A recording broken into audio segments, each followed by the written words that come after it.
James Stewart as the six-shooter.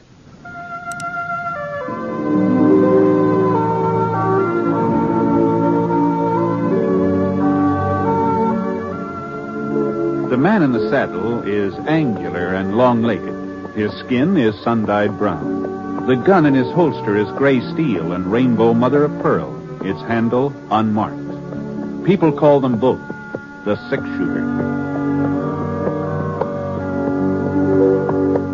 The NBC Radio Network presents James Stewart as the six-shooter, a transcribed series of radio dramas based on the life of Britt Ponsett, the Texas plainsman who wandered through the Western Territories, leaving behind a trail of still-remembered legends.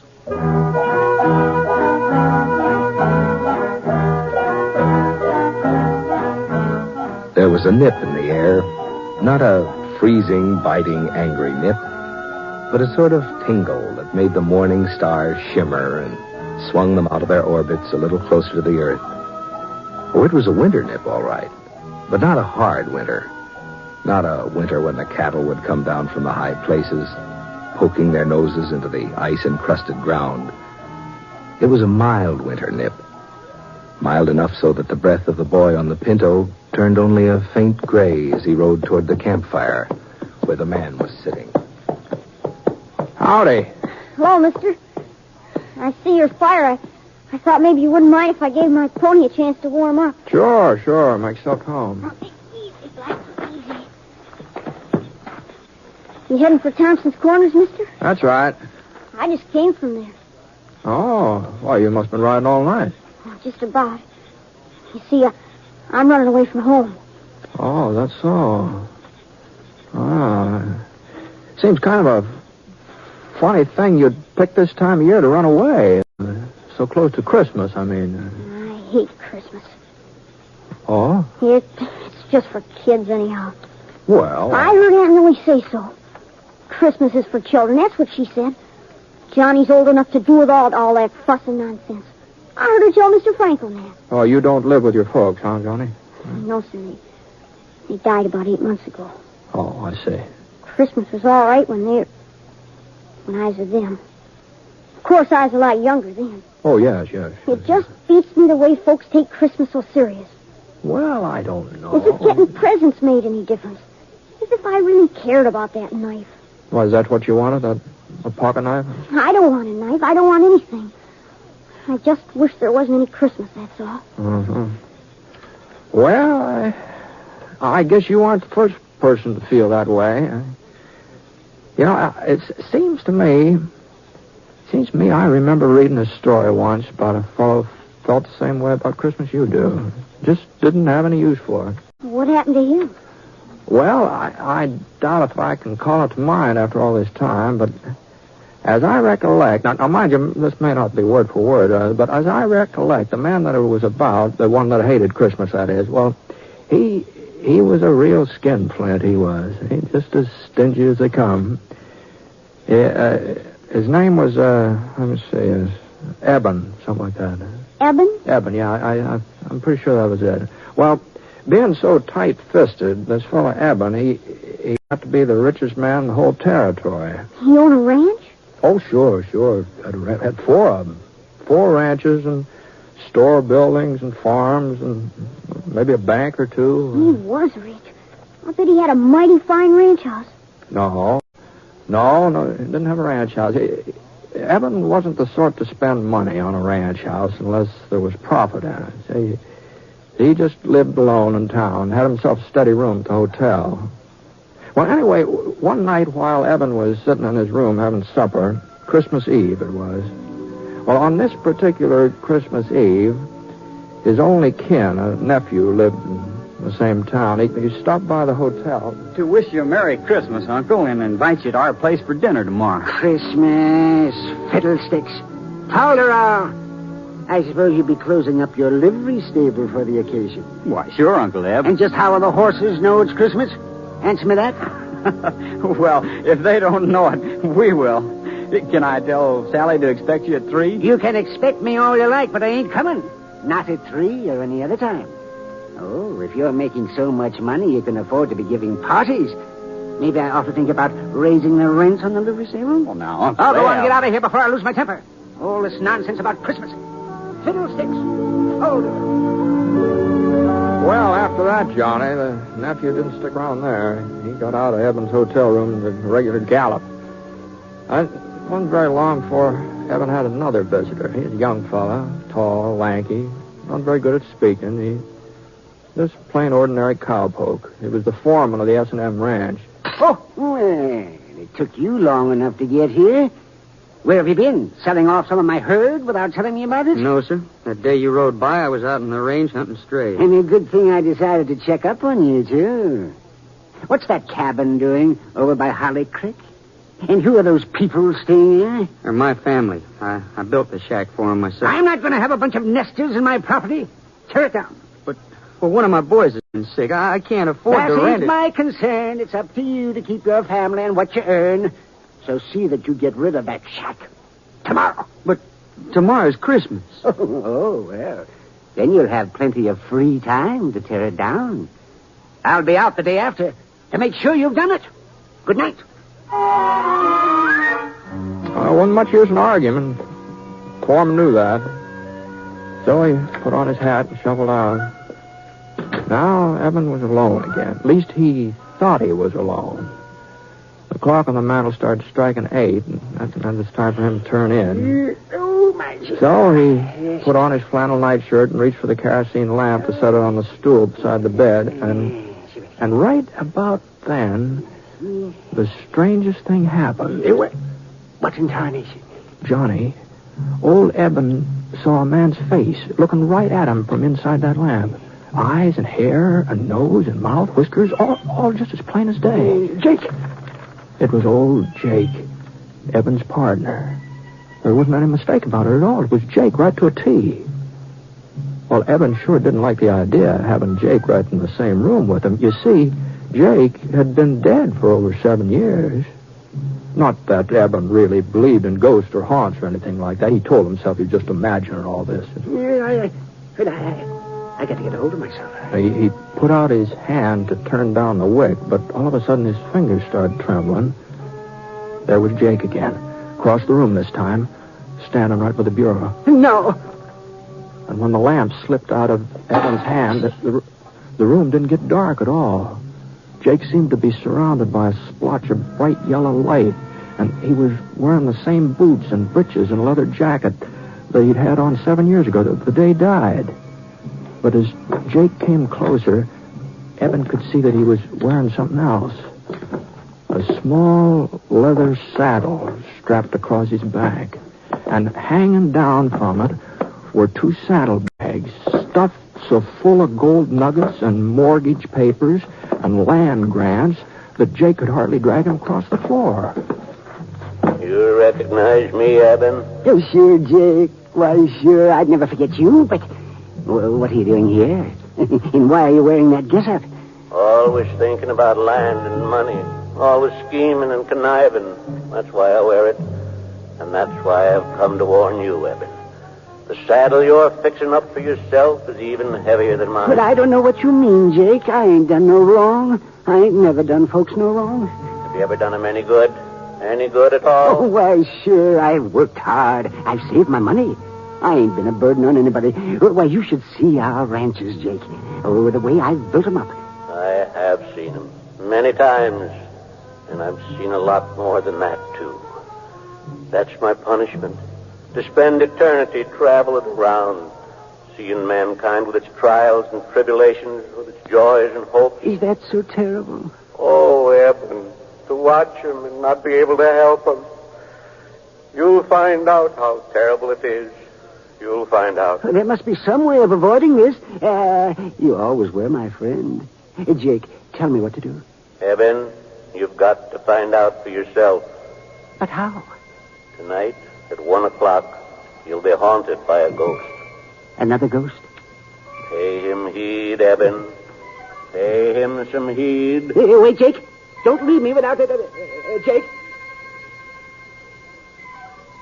The yellow light sort of faded away and the ghost was gone. It was just like he hadn't even been there. And then something caught the corner of Eben's eye, a little glimmer on the floor, and he bent over to pick it up. A gold nugget. Oh, now where on earth did it... Oh. And then he remembered. Those saddlebags of Jake's, they'd been filled clear to the brim with gold nuggets.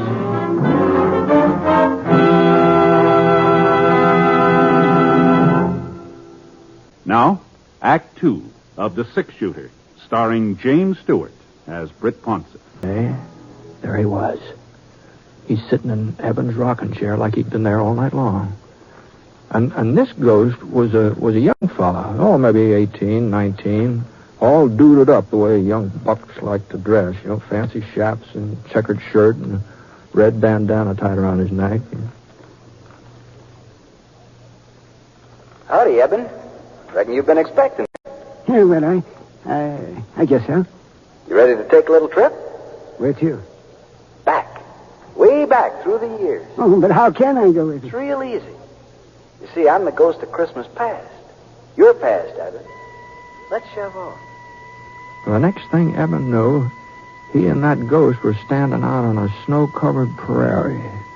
There was a circle of covered wagons in front of them, and the people from the wagons were gathered together and listening to a tall, white-bearded man. Behold, I bring you good He was reading the Bible. Great joy, which will be to all people. For unto you is born this day in the city of David a Savior, which is Christ the Lord. And this shall be a sign unto you. You shall find the baby. The ghost turned and pointed to a boy sitting away from the others on the tailboard of one of the wagons. Small boy, about 10 years old, with hollow cheeks and his eyes all red from crying. Oh no. It was Eban himself. On a Christmas day, a long, long time ago. Not a very happy Christmas either. It was only a week since the oxen had stampeded and his ma had been killed when she fell from the wagon. His pa had died with an Apache arrow in his chest. No, I don't want to look at him anymore. Can't you show me another Christmas? Well, it was no sooner said than done. Now Eban and the ghost were in a bunkhouse. And Eban saw himself again. Oh, he's 10 years older than the boy on the prairie, but he was lying on a blanket staring up at the ceiling. And then his pal Jake came running in, all out of breath. Come on, Eb. Get a clean shirt on. We got us an invite to a party. Huh? Yeah, the boss is throwing a big shindig. He says he'll fire us if we don't show up. Eban couldn't help remembering that party.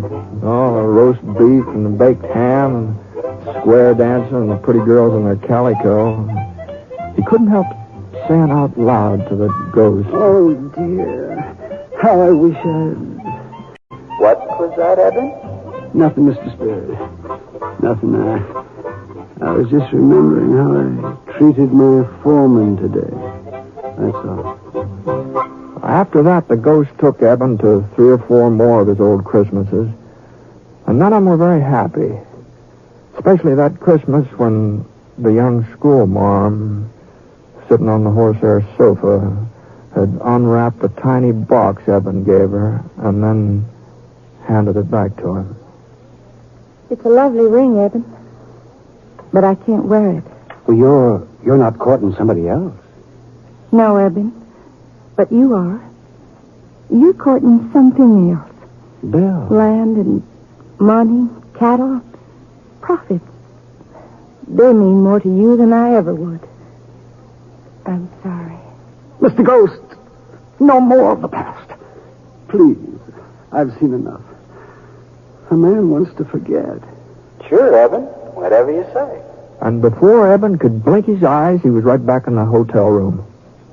But once he got there, he blinked real hard because all of a sudden the ghost was becoming a different person. He was getting fatter, and his stomach popped out 2 or 3 inches, and a few wrinkles creased his cheeks, and finally his chaps turned into a shiny blue serge suit with a heavy gold chain dangling across the vest. Hey, well, what's happened to you? Why are you so different now? You seem to be getting tired of the past, so I thought we might take a gander at the present, if you've got no objections. Well, the hotel room just melted away, and Eban was looking at that cabin his foreman had built on Hawley Creek. Well, that cabin sure was crowded. Oh, there must have been 5 or 6 children, all helping their mother get the Christmas dinner, all laughing and talking, as busy as summer colds. But when their father came in, he had a long face and a tired mouth, and his wife looked up and wanted to know what was troubling him. Oh, I was thinking about old Eban. That's not a very pleasant thought for Christmas, Bob. By the way, what did you want with you yesterday? Was it about this cabin? Yeah. Oh, no, of course not. Well, let's get on with dinner. Sit down, everybody. Now, where's my Tim, huh? Well, I guess we're just going to have to eat And Bob looked all around the room. He was pretending he didn't see the little fellow in the corner. The boy with an iron brace on his leg and a wooden crutch propped up against the wall. But little Tim, he wasn't going to be ignored. Here I am. So, Bob picked him up and carried him over to the table. God bless this food, this house, and us and our friends. Even old Eban. Amen. The family found that part about Eban a little hard to swallow, but they finally managed, and Tim was the last one to chime in. God bless us, everyone. Eban didn't want to watch what was going on in that cabin any longer, but the next place the ghost showed him wasn't much easier on him. There was a big party going on at his nephew's house back in the livery stable. And one of the ladies was blindfolded, you see, and she was trying to pin the tail onto a donkey. But there was something peculiar about this donkey, about the way it was drawn. It looked more like a person than an animal. Well, Eban recognized who it was supposed to be right off. You see, folks, I invited Uncle Eban to be with us, but he turned me down flat. So I figured we'd have him here in spirit, if not in the flesh.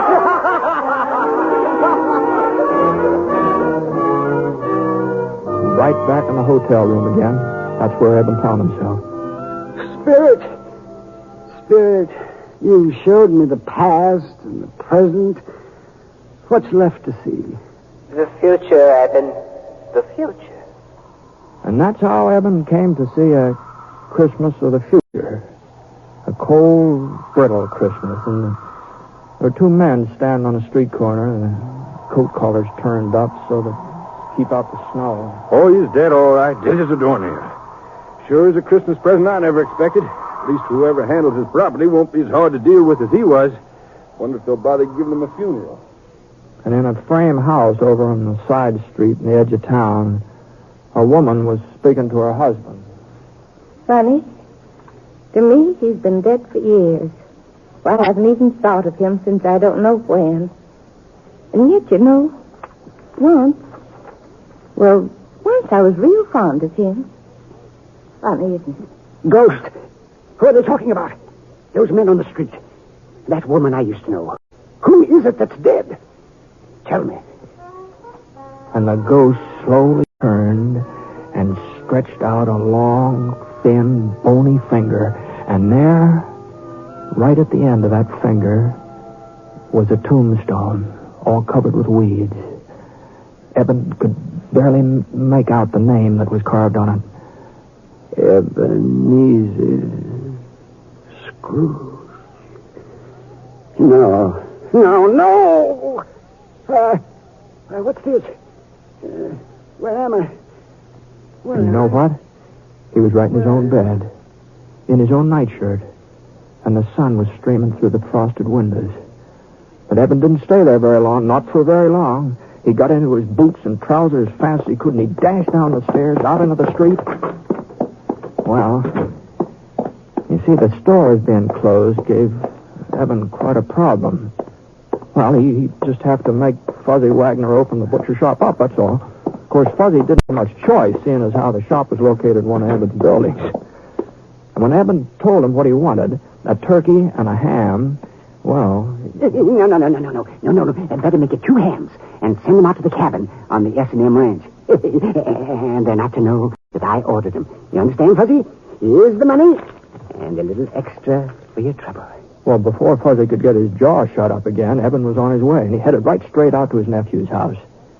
And Eban was the life of the party, too. Well, the way he carried on, he's laughing and making jokes and telling stories on himself, and he insisted that they use that donkey with his face on it when they played games, you know. Yes, because that's what I've been all these years. A real 4-footed, long-eared donkey. And the next morning, though, that's what Eban enjoyed the most. He was up bright and early and hitched the team to the buckboard and drove out to the S&M, hurrying the horses all the way. Come on, Bess. Come on, Martha. Step a little lively. If he could just get out there before his foreman started tearing down that cabin. Whoa, whoa, Martha. Whoa, whoa. Yeah. Well, Robert? Yes, sir? I see you ain't carried out my orders. Well, it was Christmas. I just couldn't tell him I'll do it today. Oh, this is the last straw. I'm not putting up with your shenanigans any longer, young fella. But please... That cabin's coming down and no buts about it. And then we're building a new ranch house in its place. Big enough for you and your whole family. What? Oh, yes. I'm also doubling your wages as of last week.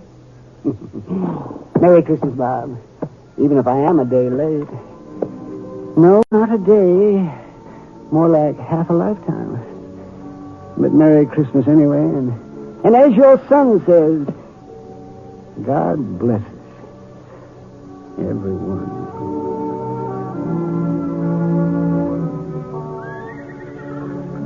Well, that's the way things worked out, Johnny, more or less. Well, that's a fine story, Mister. Real fine. I reckon I know why you told it to me. How's that? So that I'd understand about Christmas and how important it is to do for other people instead of just thinking about yourself. Well, no. I didn't have that in mind especially. The story just happened to come into my head, that's all. Well, maybe if I had to give Aunt Millie something, a present maybe. Shucks, what could I give her? I don't have no money. Well, of course, there are lots of things that don't cost a penny, not a single red cent, you know. Hmm? Well, now, let's see. Take that little spruce over there. I'd be real easy to cut that down and with a little fixing and maybe a few doodads from around the house. I'll bet you can make a Jim Dandy Christmas tree out of that. I suppose so, but what good's a tree without something to put under it? Oh, yeah, I see what you mean. Johnny, you don't happen to know Jim Bender, do you? In Thompson's Corner and his 3 daughters? He's only got 2, mister, Sarah and Emily. Oh, that's so. I was spending Christmas with them. It looks like I'm carrying an extra present. It's a real pretty little red bonnet with feathers on it. I couldn't take it, mister. Oh, no. I wasn't thinking of giving it to you, Johnny. But I was sort of hoping that you'd show me the trail from here on in. Of course, it would mean you're turning around going back home, but if I was to cause you changing your plans, I'd feel obligated to pay you back some way, you know. Well, It would be only fair. Trouble is, I haven't got much money, so if you wouldn't mind accepting the bonnet instead, you'd be doing me a real favor, Johnny.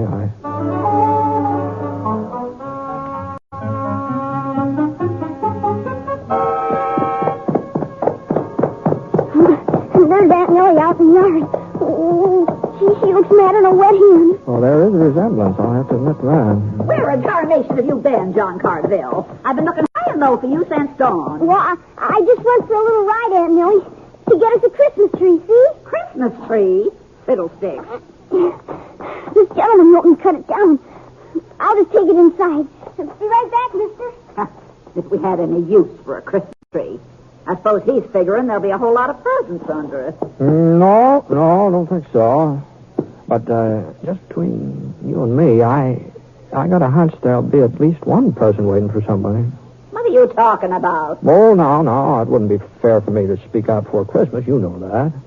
You don't mean he's got something for me? No. You mustn't get too curious so early. But I thought he didn't like me. I thought he just hated having to live here with an old maid. I guess I just don't know nothing about kids. Nothing at all. I don't deserve to get... Well, I'd better get moving along. Say goodbye to Johnny for him, will you? And I wonder if you'd give this to him. Yeah, tell him the little blade on it's kind of dull, but... A pocket knife? Yeah. Now, how did you know? Hold on a minute. Oh, God bless you, mister. And Merry Christmas. Merry Christmas.